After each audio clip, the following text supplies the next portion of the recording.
some news, fresh news, just happened not too long ago. We love fresh news to talk about on our show. Ethan and Adrian Klemm joins Lincoln Riley's staff, and plot twist. I mean, that the fact that he's joined is a plot twist, but a double plot twist. He's joining as a defensive analyst. He has a experience as an offensive line coach. Lots to unpack here. So let's do this in two steps. First, just the reaction to Lincoln Riley grabbing him. Then we'll deal with the defensive analyst part of it later. But first, just the reaction to that. Yeah, so I'll bring up an article here just so we have something to look at. So look, it's Trojan's Wire. There you go. That's where Matt does a lot of his writing. So Adrian Klemm, obviously very experienced. He's been, around college football a long time, been around the NFL a long time. Like you said, offensive line coach. Another guy, it feels like that Lincoln Riley's going out to kind of get to have NFL experience in the room, which he's done a lot of, Rob Ryan, Eric Henderson, lots of those kind of guys. Also for recruiting, he's known as a really good recruiter. So that side of things is kind of, I think, why this hire. It's really interesting timing. I mean, there's only really less than a month now until the season starts, and we're still adding people to the coaching staff. So, I mean, I think it's not necessarily like something to be worried about because USC has already had such a solid, kind of in-place coaching staff for, it's not like they're filling major holes. It feels like Adrian Klemm's just kind of an ad. But, and, it's never a bad thing to just add coaches that, you want to add as soon as possible so you can get that culture kind of instilled, which is something we'll talk about a little later in the show, I'm sure. But, I mean, defensive analyst, kind of a puzzling one there, given his experience on the offensive line.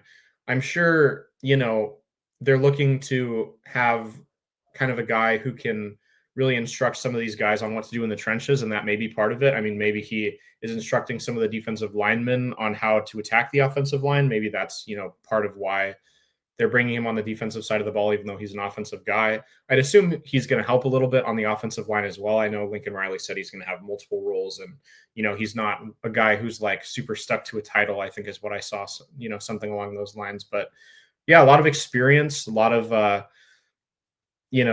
recruiting experience as well. And just another guy who, USC is trying to make this a very experienced, very NFL-like program. And they brought in a guy who's very experienced, has been to the NFL. So it seems to kind of follow that train. But what are your thoughts, Matt? I mean, I am really struggling to wrap my head around this. And I'm not saying it's a bad move, but the timing of this move, obviously, like what can a coach provide this close to the season? The other piece of this is, like, your recruiting is rolling.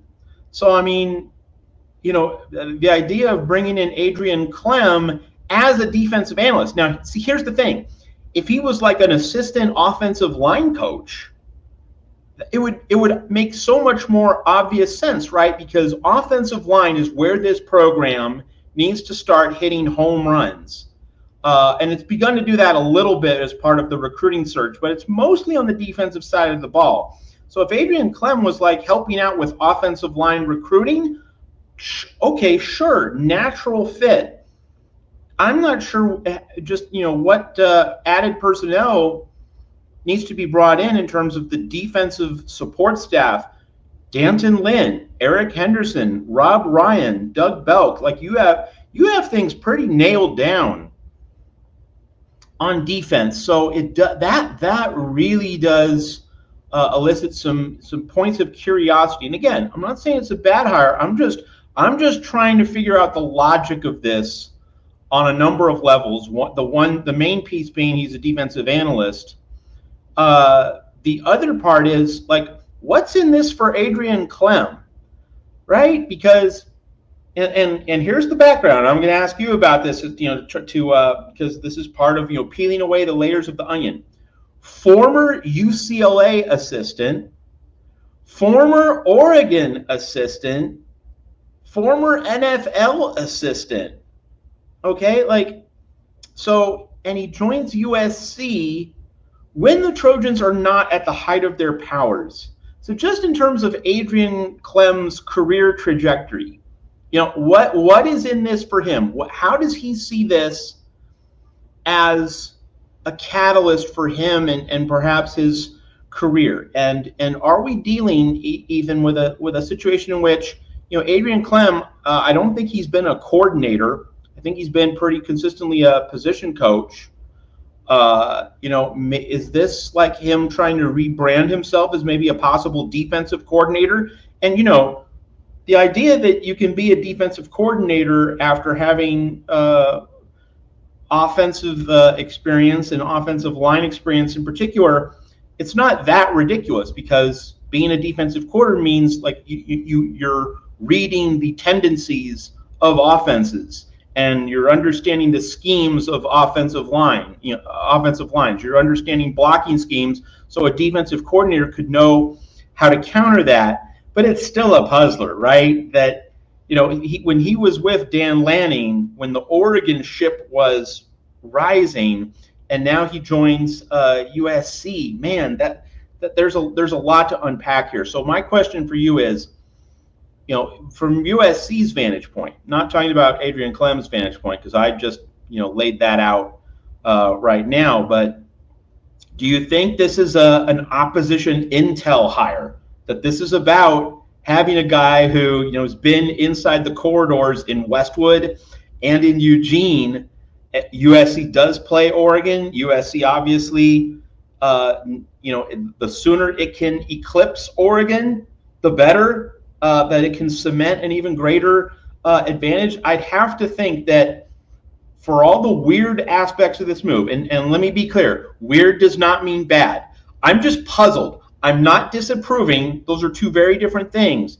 I'm just puzzled by a lot of the aspects of it. The thing that really does make the most sense, Ethan, and everyone watching here at the Voice of College Football, is the opposition intel angle.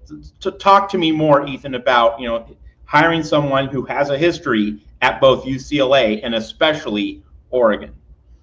Yeah, I think that's a really good point. I think the opposition angle is a real angle, especially since he worked with Dan Lanning, and that's obviously the regime that's still in place over there at Oregon. It's the regime that they have to prepare for. I think, I talked a little bit earlier about how, he's working on the defensive side of the ball as a former offensive guy. So maybe he's like bringing like an offensive line minded approach to the defensive line, and like trying to, help them with how to attack the offensive line. And then, maybe it's kind of the same thing. Maybe it's like, well, I don't really know how things work here, but this is how things work there. So, here's how we can kind of counter that. Maybe, that's kind of his job, is all about countering.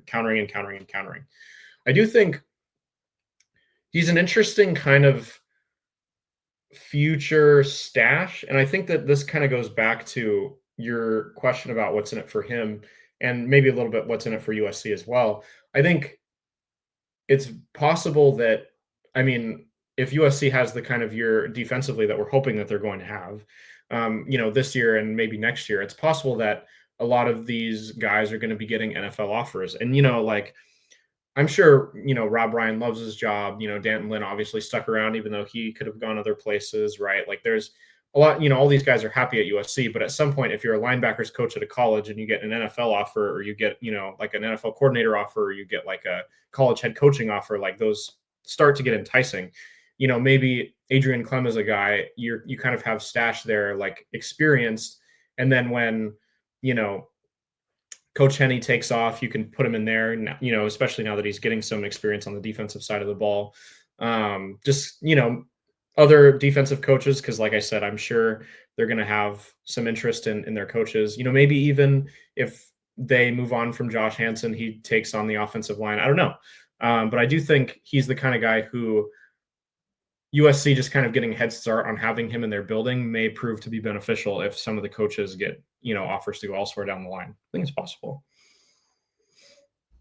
I think that's a good angle, that USC has high quality assistants who are in demand. And of course, Matt Entz had a really good year, and he got the head coaching job at Fresno State in 1 year, and USC and under Lincoln Riley wants to be known as a place where, hey, you join our staff, you're going to be a candidate for upward trajectory, upward mobility in the coaching ranks. So that part of this makes sense.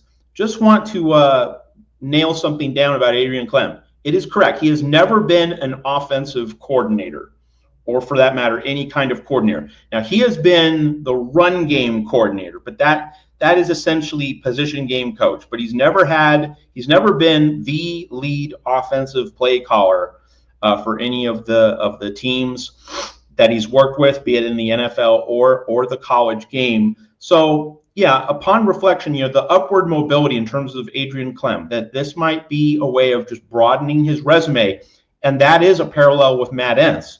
Matt Entz said that people told him, if you want to be a head coach, you need some Division I experience. That what you had at North Dakota State wasn't quite enough. So he needed to check that box on his resume. Being a D1 assistant, he goes through that year. He does good work. We saw how good Eric Gentry was in that first month of the season before he got hurt. So Matt Entz then gets Fresno State, which, it's not just any old job. Like, that is one of the better group of 5 jobs. The history under Pat Hill, under Jeff Tedford, a guy named Kalen DeBoer was head coach at Fresno State. That is a good group of 5 jobs. So obviously Matt Entz going to USC's staff worked out for him. So Adrian Clem, that might work out for him as well. In terms of, let's pursue this angle about being a defensive analyst, Ethan. If you're studying defensive schemes and you're trying to help the defense deal with offensive line play, so Clem's understanding of offensive line play, like, there's a certain compatibility there. It's just, again, why don't you just put him on as like an assistant offensive line coach, or perhaps just an offensive analyst?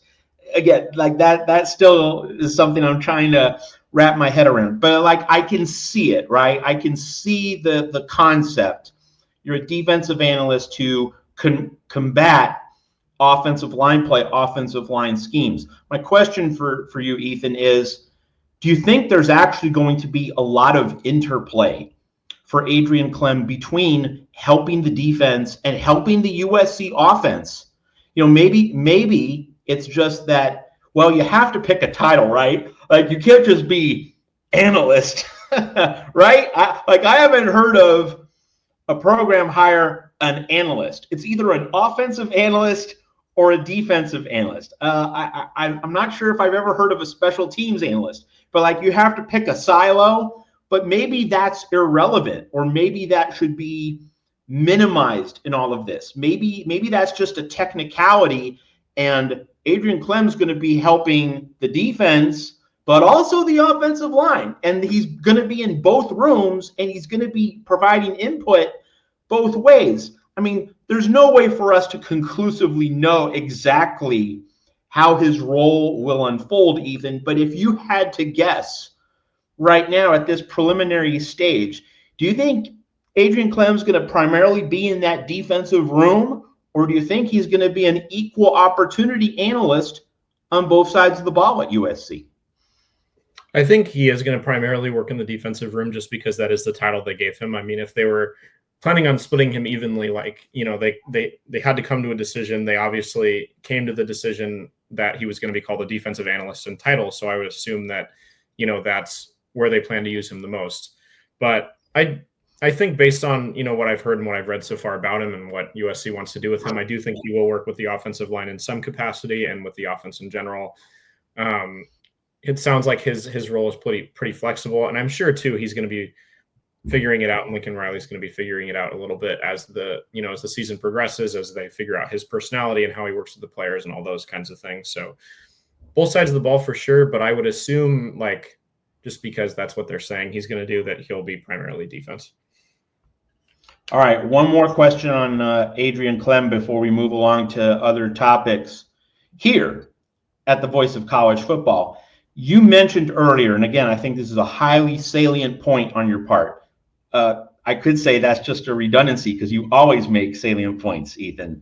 But this particularly salient point is that that Adrian Klemm is being brought on board in case there's a staff vacancy this upcoming off season. And again, you want vacancies in the sense that you want to be seen as a program where you do such a good job internally that your stock as a coach, getting a plum job, rising up the food chain, you want to be known as a program that produces upwardly mobile coaches. So my specific question, though, is even though he's a defensive analyst, do you think that this is also a move that is at least something of a challenge, an internal message to offensive line coach Zach Hanson that, hey, you're on board this season. We're giving you the keys to this weighty position of offensive line coach, but if you don't measure up, we have someone else in the building who we can fill your slot with next year. How much do you think the Zach Hanson angle is a part of the calculus at USC? Obviously, it's an entirely speculative question. I just want to get your feel for that. I think it's very possible that Zach Hanson is under the consideration when they're adding Adrian Clem to the kind of staff. I don't know if it is so in the sense that they want to put pressure on him. Maybe they are. I don't know. I don't think they're going to explicitly say so if they are, but I do think, like, regardless, Adrien Clem benefits Zach Hanson because he either, but depending on what his role is, if he's adversarial, if it's like competitive, if he's kind of, keeping Zach Hanson on his toes just in case, his performance is not satisfying. They obviously have an internal guy who they can kind of slide into that role if it doesn't work out.